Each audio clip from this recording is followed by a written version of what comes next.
Hi, my name is Eric Gilmore. I'm the owner here at Stric-Nine Customs. Welcome to my shop. We're going to rip through a quick interview here, and then I'll give you a tour and we're done. Hey Eric, you've been in the business a while. Why don't you give us a little background about where you come from and how you got involved with everything? Basically, I started out when I was 18 years old. I went to the United States Marine Corps. Spent 5 years in the Marine Corps as a CH-46 helicopter crew chief. Flew all over the world and turning a wrench the whole time. And that really got my juices flowing for turning a wrench and being a mechanic. When I got out of the Marine Corps, because of my aviation background, I just slipped right back into an aviation job. Started working on aircraft and got my FAA certificates and became the FAA certified airframe and power plant mechanic, which if you were to ask anyone is probably the top of the line when it comes to being a mechanic. A few years after that, September 11th, 2001 came around, I was a little bit leery about the way the industry was going. Things were starting to tank. The economy was going down the tubes. I said, man, I gotta do something, and I gotta do something fast. I went to AMI up in Daytona Beach, got my Harley-Davidson certificates, and I started working on Harleys. That didn't do enough for me, so I decided to build a few bikes. After building a few bikes and selling them, I realized, wait a minute, there's money to be made in this. Still working in the aviation industry, still making money working on bikes. Started flipping bikes, selling them here and there. I said, man, I'm gonna move into cars. I had worked on cars in high school, and I've always been a fan of the automobile, and let's face it, the internal combustion engine is an internal combustion engine. Due to the fact that I was working on bikes and doing a lot of fabricating and stuff like that, the transition to cars was simple, a very simple transition. Although most builders might tell you a car is more difficult to build than a bike, vice versa, I don't know. Who knows what, where, when, or how, I really don't care. What I know is that I build some badass hot rods. I've been doing it, we opened the shop last year, although I've been building cars for probably about the last 7 or 8 years out of my garage. Building cars, selling them, flipping them, doing what we can to make some money here and there. And last year, like I said, we moved into this shop here. We got 1,000 square feet. It's small, it's quaint, but it's all we got. And that's what we work with. And that's about it on a quick background, a quick history on who I am and where I come from and what I can do. I'm sure there's more. I could go on and on, but we don't have time for that. Let's move on to the next question. Well, tell us about some of your special skills. You build badass hot rods. What makes them badass? What do you do to make them cool? Well, in my opinion, what's cool is what the customer wants. And I'll generally try and sway a customer into something else. If I don't think it's cool, I want them to understand my vision and what I want. And generally it goes in my way. I have a knack for looking at something and going, okay, this, if we drop this thing, if we chop the roof, I'm trying to do an interview here. You know, if we drop a car, we airbag it, we chop the roof, we do all sorts of cool stuff to that car. Put a nice set of wheels and tires on it, a good paint job, you know, reinforce it, good brakes, a good heavy duty motor, which I enjoy building the motors myself. I think that if you got to farm that out and have somebody else do it, then you're not really a mechanic. So are you more or less a fabricator or a designer, welder? I mean, to be honest with you, my expertise lies, we'll call it a jack of all trades. I've been smart enough to learn. I believe that if you know a little bit about a lot of things, you're better off being the boss that way. If you know only one thing, a lot of people in the industry and things like that can slip around you and slip by, and you don't know what's going on, and you have to take someone else's word for it because you didn't do the research and you didn't learn it and you didn't understand what needed to be done and how it needed to be done, and you lose focus of the actual build and you lose the general vision of what you're doing because you're not able to understand how it's done. That sounds pretty cool. I mean, overall, do you have like a signature style, or are there certain builds that you're known for? I mean, if you want to, you can brag on yourself. We won't make fun of you. Really? I can brag? I'm good at that. Bottom line is, I build cool cars. They're low. You can tell by the cars when you do the shop tour. You can look at my 29 Ford we just got done with. You can look at the 49 Ford I did. You can look at the 56 Ford pickup. You can look at Alex's car up here. I build low, sleek hot rods. whatever style you may want, I'm gonna bring that to you, and I'm gonna up the ante. We're gonna make it that much better. Well, we know you're not a one-man crew. Do you have anyone else working this shop? A guy you can count on as a right-hand man, or any office people, or anyone else that you want? I got the ass clown asking me questions over here. Come on over here. Hey, Lose this. You're supposed to lose this. But I'm asking questions. Yeah, we're not allowed to ask those We're questions. not done. Hey, why are you down there? Hey. All right, is this thing on? Yeah, it's still on. Let's ask some more questions, shall we? Sure. How would your guys describe you? My guys would probably describe me as, you're in the fucking camera again. It happens. My guys would probably describe me as kind of an asshole, I guess, possibly. Cocky, arrogant. It might be true. I don't know.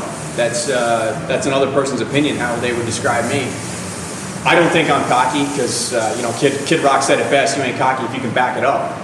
I back up anything I say. If I tell you I'm going to do something, I'm going to do it, and it's going to come out fucking badass. So would you consider yourself competitive? I'm very competitive. I'm a freaking United States Marine. We ooze competition. All right, now I got a serious question. What do you think about Richard Rollins and the Garage Monkey, Gas Monkey, whoever they are? Tell me the truth. Let me tell you honestly what I think about Dick Rawlings and his Ass Monkey crew. They do mediocre work. They do what any other high school shop class could do. There's nothing fantastic about it. They lower a car here and there. I have yet to see them shop a roof. I have yet to see them do any panel repairs. They replace floorboards. Anybody can weld standing over the weld. When you're TIG welding and you are on the top of the panel and the panel's above you, or you're, in a confined space, I've yet to see. In fact, the only episode I saw anyone welding in a confined space, they brought some chick on board to weld for them. I'm not really impressed with what they do. I think they're showboaters. We build hot rods here. We're actual mechanics. We're actual fabricators. There's no bullshit, no holds barred. We're not Hollywood. We're here to build cars, and that's what we do good. Dick Rawlings and his crew, they're not good. Well, it sounds like you're pretty confident of your team here at the shop. You really think that they could beat those guys with a build-off? Like I said, a freaking high school shop class could beat them with a build-off. There's nothing. I've yet to see something that they actually have done good. He has to call his money guy in to do a big build on a Ferrari. Who the hell wants to deal with a Ferrari?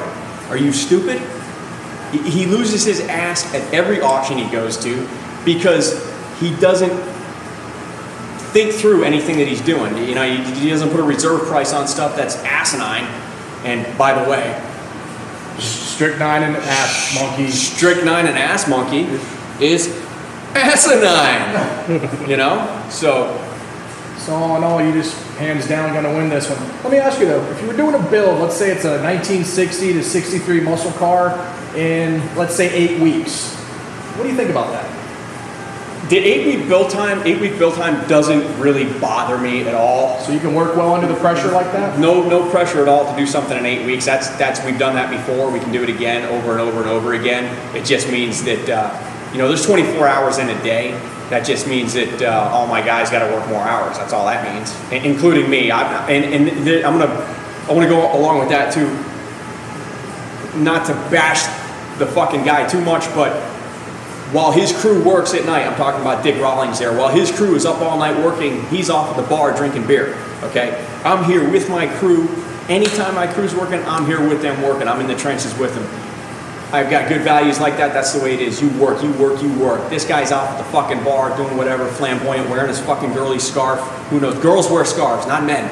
He's a man wearing a scarf. There's a problem with that, okay?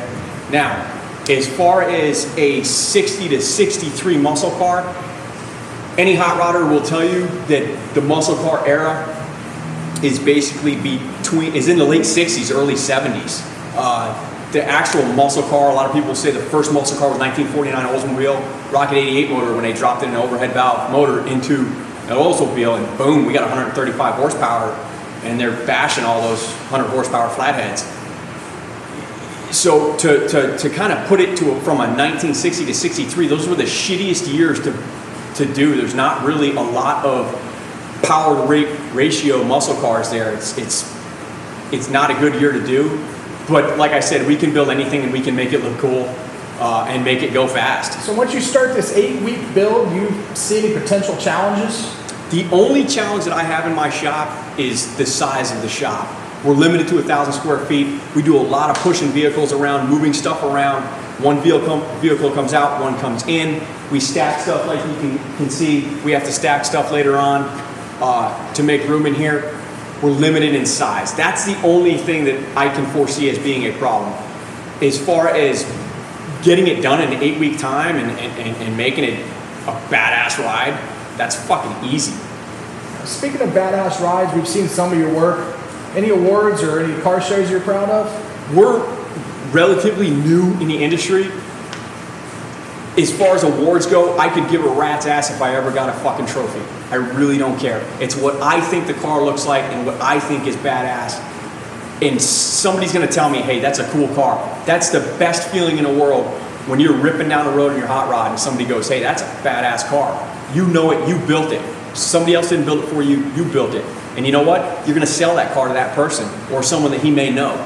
So my work speaks for itself. I don't need fucking awards. I don't need any of that. Like I said, we're new to the industry and we're here to stay. I got one last question for you. Give us some of your background with race cars or any racing you may have done, and let me know how you feel. When we do this build and you have to race Gas Monkey at the end of the show, tell me what your thoughts are about all that. You got any background with racing?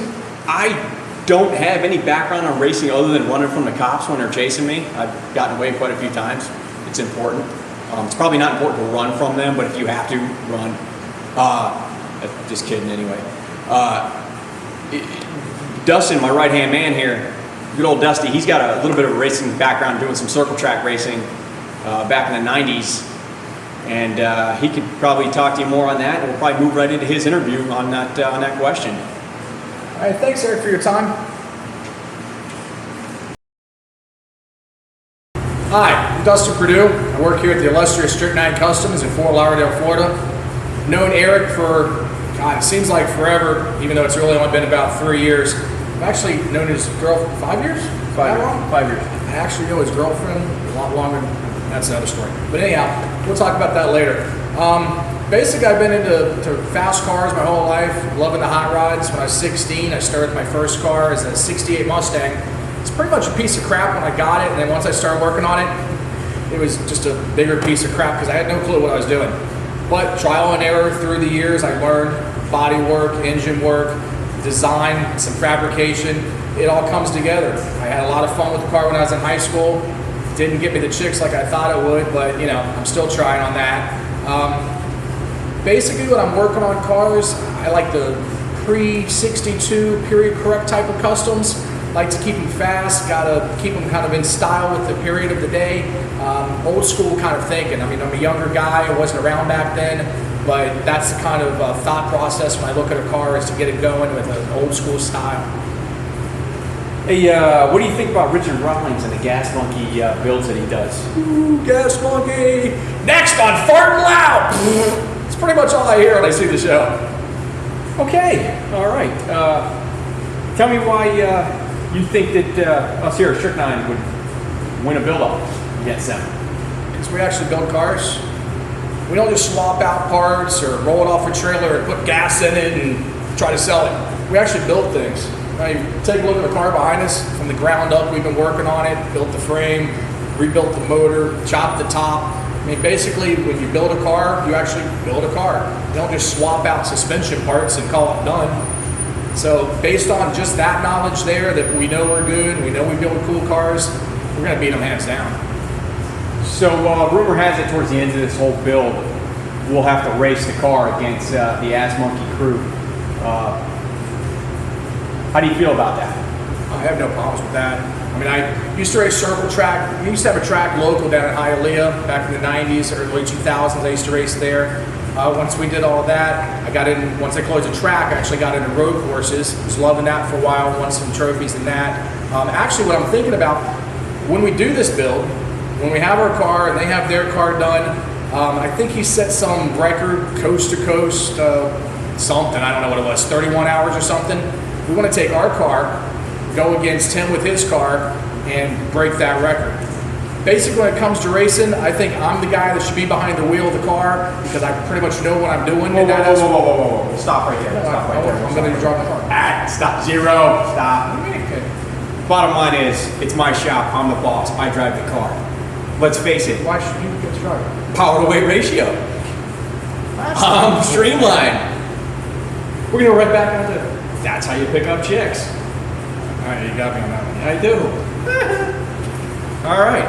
So that pretty much concludes our interviews for myself and Dustin. Don't forget Alex. Well, we're going to get to that. We're going to get to that. That's what I do. I back you up. Thank you. And you know what? That's what I'm going to tell you right now, Dusty's absolutely 100% correct. Without this guy, I couldn't get anything done. When I'm doing something, when I'm fabricating, when I'm welding, when I'm building stuff, this guy is right there in the trenches with me, cutting. He's my right-hand man. He gives me the power of having more than just two hands, and it works out fantastic between the two of us. We got a great relationship with each other when it comes to working, and when it comes to drinking, and when it comes to doing whatever else, you know, hanging out, having fun. We're a couple of great guys. Anyway. Fuck, that sounded fucking stupid. That was pretty gay. Yeah, Alex, come on in, man. Introduce yourself. Hey everyone, how you doing? My name is Alex Pagno. I'm the new kid here at Stric-Nine Customs. And a couple years back, I met Eric. He was working with my father in the aviation industry. And throughout the years, I kind of picked up the automotive stuff. Back in 2007, I got my first car, a 79 Camaro. And it was my favorite. Right off the bat, loved working on muscle cars. Wanted to restore it. Restored it with my father. It's right here, this blue beauty right there. And actually won my first trophy back in 2009, People's Choice. So, throughout the years, I wanted to get a little bit of school. Went to my local college and I got my automotive technology degree, associates. Now, throughout the years, I was going through different shops and I wasn't really getting into it. I was working on mom and pop cars and I went to even the high-end Europeans. Not my style. I wanted to work on muscle cars and I wanted to work on custom vehicles that went fast and looked awesome. So that's where Stric-Nine came in. Eric was the man, he knew what he was doing, and he had his shop. That's where I wanted to be. And that's where he brought me in.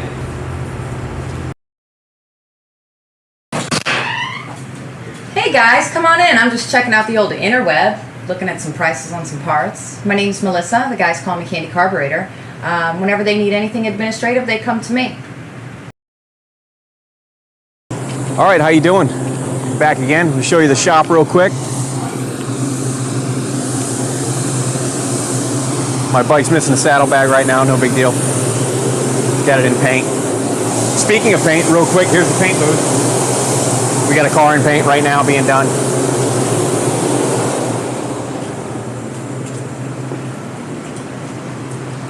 The air compressor setup, engine we got to work on. Here's our tire machine and balancer. Our press, parts washer, sandblaster, the front end to another truck that we got to do. Another bike that we're flipping. I got a full Mac toolbox full of Mac tools, Mac Snap-on, and any other type of tool you want. The only tool that's not in there is Dusty. Down here, I've got my TIG welder, plasma cutter. Right around the back here, I got my MIG welder, and don't let the size of that MIG welder fool you. It does everything that any hot rod shop will ever need. 135 amp MIG is all you need. I don't care. We're not welding bridges together here, okay? A 3/8 thick piece of metal, that thing will weld right through it, no problem.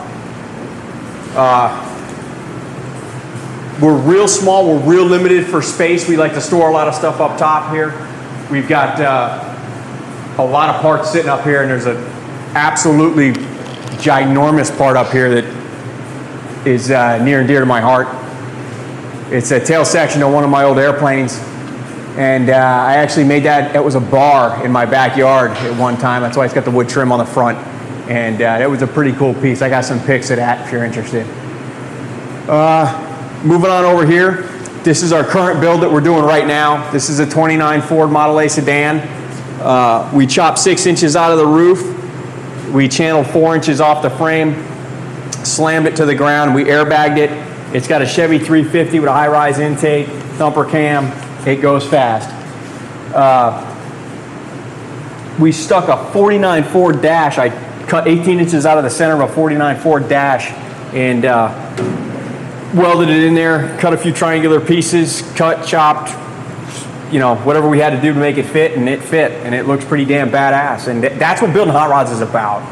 Anybody can take a front end and a rear end and a body and put it together. When you start taking parts of cars that are the focal points, which is the dashboard is a huge focal point in a vehicle. You look at it every day when you drive it. It's very important that you do something really cool with the dash. Up top is Alex Camaro. Alex's Camaro here, he's been working on this thing for a few years now. And we're getting ready to do a frame off on this thing depending on how the scheduling is. And we're going to do a frame off rotisserie job on that one. And that's basically it. Like I said, I'm limited to 12,000, to 1,000 square feet. I wish I had 12,000 square feet. I'm limited to 1,000 square feet, so we're limited to what we can do, but we do it good. Peace, chicken grease, winter fleece.